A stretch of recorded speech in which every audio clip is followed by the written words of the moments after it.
just take a brief look at all of the topics we'll kind of be covering in the video. We'll be doing like races, the attire, characters, character relations, the novella and the audio drama, ideas, and that's kind of where we'll spur a lot of our video topics. So the first thing that's pretty obvious or not obvious, we'll just jump right into are the races of Spira.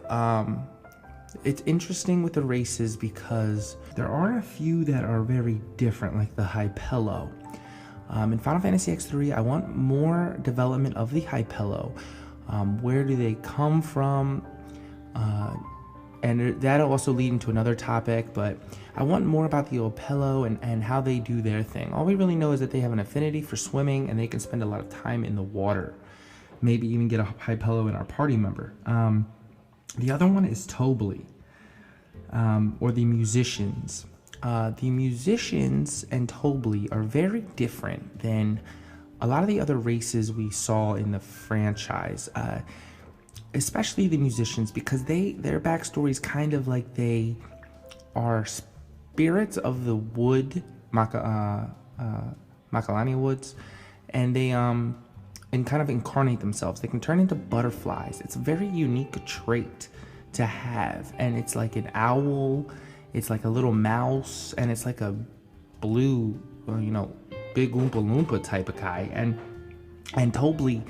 I'm just not 100% convinced it is necessarily a child under that, but it very well could be. But yeah, those are the main races I want to see, and I want to see what happens with the Guado. Probably out of all of the races, except for maybe why Pain has red eyes. But eye color doesn't necessarily denote race. I mean, it does. Even in the real world, Yuna has the blue eye human and the green eye Albed. I want to see what happens with the Guado, because I want to know if they go completely extinct or do they flourish in a new realm or new area of Spira. And I want to see how these other releases came to be, right? Because in the novella and the audio drama, there really isn't a mention of races. And if you recall, Titus is shocked to see Aranso, right? So I don't know. I want to know what spurred these races. How did they come to be? There's just so many questions about the races of Spira that isn't necessarily explained, like in, for example, like Final Fantasy XIV, the Beastmen tribes. Attire, this is probably our shortest category. The world of Spira is... what drew me in initially was the art direction of it all, and something that always caught my eye were the masks that everyone wears. The Albed wear masks. Tobli wears a mask. No one in our main party wears a mask. But the characters in the world wear masks, and they're very like ritualistic, like Native American type, Japanese type like masks. And I want to know where that look came from. Now for one of our more lengthy topics for Final Fantasy X-3 characters. So I guess the big one I want to see Owaka the First. Yes, Owaka the First. Was Owaka the First a kingpin, right? Before Rin knocked him off? Was Owaka the go-to guy? Was it like Rin's travel agencies? What was going on? I want to know about Owaka the First. Very, very much so. Pain, I guess I should also state that this is also characters in terms of like what I want to see from them or don't want to see from them. Pain. I have certain grievances with Pain. I don't necessarily like her character that much. I get her role, and I appreciate her. I just don't necessarily like her. Yuna, for example, at one point says, I need to be alone. And Pain says, why? Why do you need to be alone, Yuna? And that irked me because Pain's always like, I want to be alone. I don't want to be talked to. And everyone respects that. But when Yuna says that, I didn't like her answer. Like, in the first Final Fantasy X, when Yuna needed space, everyone gave her space. You know, there was a tone about that, and there was an understanding about things. And Titus was the only one who didn't get it, and Pain and that, not only that instance, but another instance with they had to burn down the temple. Pain is so insensitive to the temple burning on Yuna's part that it made me just angry that she could be so insensitive to Yuna's feelings about the temple and Wakka. You know, disrespecting Wakka outright, as if Wakka is some scrub-a-dub. You know, I didn't like that. And then there's another one where she says, maybe we need to let our past go and let Titus go. Who are you to tell Yuna to let Titus go because you have a problem with your past? The funny thing is, the people in Pain's past are still alive.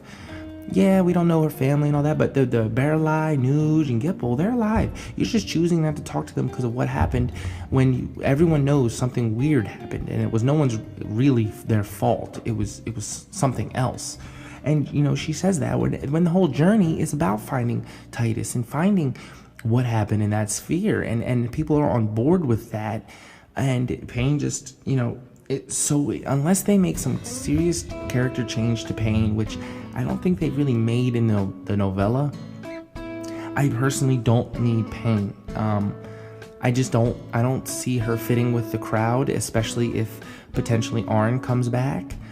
I don't see her role being there that much. I don't necessarily like her attitude as a character. I thought she was the weakest of the girls, even though, you know, you spent the most time with Yuna and Riku. Pain didn't resonate with me for whatever reason. The next thing, obviously, Mihen, or Machine, the old dude storyteller, he needs to make an appearance again because, you know, he says his job's not done in a obscure cutscene from Final Fantasy X2's international version when you're doing the creature creator. He says he's going to come back, and I want to see him because he knows way too much. He has Bria syndrome. Now, if you don't know who Bria is, he was in the novella, where they can remember they've lived so long that their memories are chopped up, to say the least. So I definitely want to see him. Donna, another character. I want to see Donna as the leader of Kilika, or at the very least had a baby with, you know, Bartello.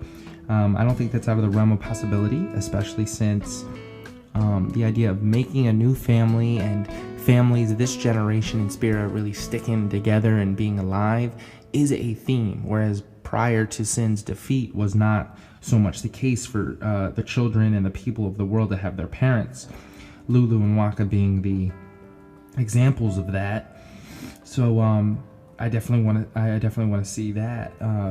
In terms of, you know, characters as well, we need to see Shinra, and Shinra is an oddball because the Al-Bhed we learned so much about being, you know, machines themselves and descendants of the lowest class of machines, consistently says, like a machine, that it's his last mission. So I don't want to see Shinra. I don't want to see Shinra. You know, as much as he was a great character, there's something odd about him. Again, he's one of those people who wear the mask and never take it off. And I have a theory of questioning what his face actually looks like. But I don't want to see him near the party, you know, necessarily being so integral and involved as he was in X2, because he does say it's his last mission, and I take Shinra for his word. And I like the idea of that. I think it fits rather well. Oh wait, before that, obviously, I want to see more from Nuge, Baralai, and Gipple, of course. I think their roles in Spira should be spearheaded to the forefront, and we need to see way more of them, undoubtedly. So we'll move to some places, and this is a concept where... Yo, it's the Grown Kid Talk Show.